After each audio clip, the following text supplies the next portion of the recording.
I'm Nate, this is Marcus from CATO.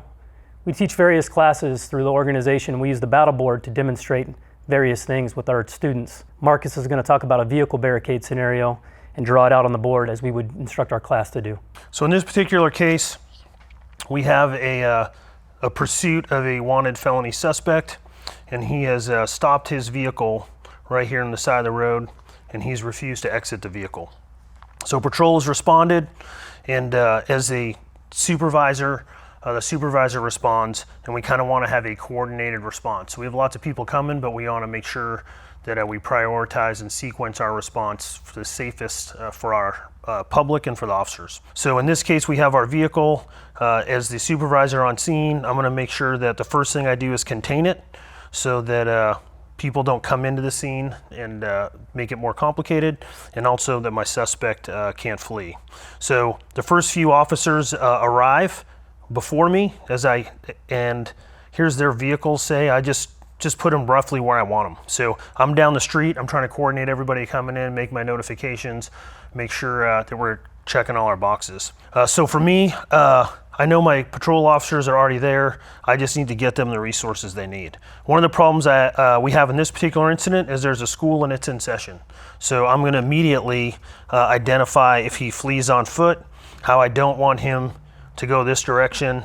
I'm gonna place some officers here, immediately send officers to the school. I don't have to worry about that problem now.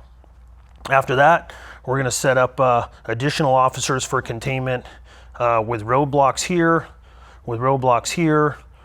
probably gonna have somebody here. In this particular scenario, that's a lot to evacuate, so we're gonna shelter everyone in place.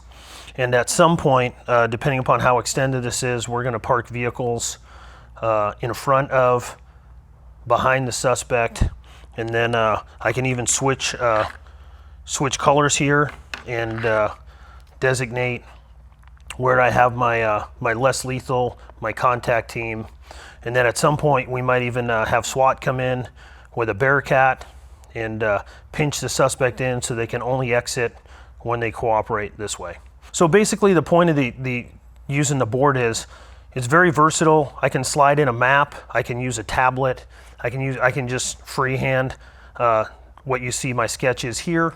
I can also come over here, make sure that I designate who the incident commander is. In this case, we'll just pretend that Nate's my boss. And so he's my boss. I'll be the one handling the tactical problem. Our mission is to safely arrest the suspect. So I'll just write that in. These are just reminders, rules of engagement. In this particular case, we have standard use of force, but at the same time, I also want to make sure he doesn't run into the school. So I'm going to remind all the officers. I can make this checklist whatever I need it to be. These are really basic, but I can make them for every agency based upon the needs wherever I am in the country. I want to make sure I know where my medical is staged. So they're going to be up and around the corner in case anybody gets hurt. And here I might even write their designators if we have frequencies. And then I go right down my list. Did I get less lethal on scene? Who's my canine? Is it from another agency? What's their call sign? I may go through what kind of air, drone, what other resources do I have? How's my containment? Do I have rifles? Am I evacuating, sheltering in place? Who am I putting in charge of that?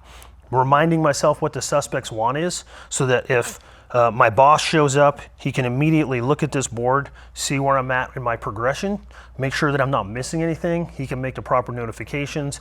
If it becomes mutual aid, a tactical team call out, he can start handling that stuff while I'm managing the radio as this event either resolves itself or it starts folding into a further, larger mutual aid or tactical event.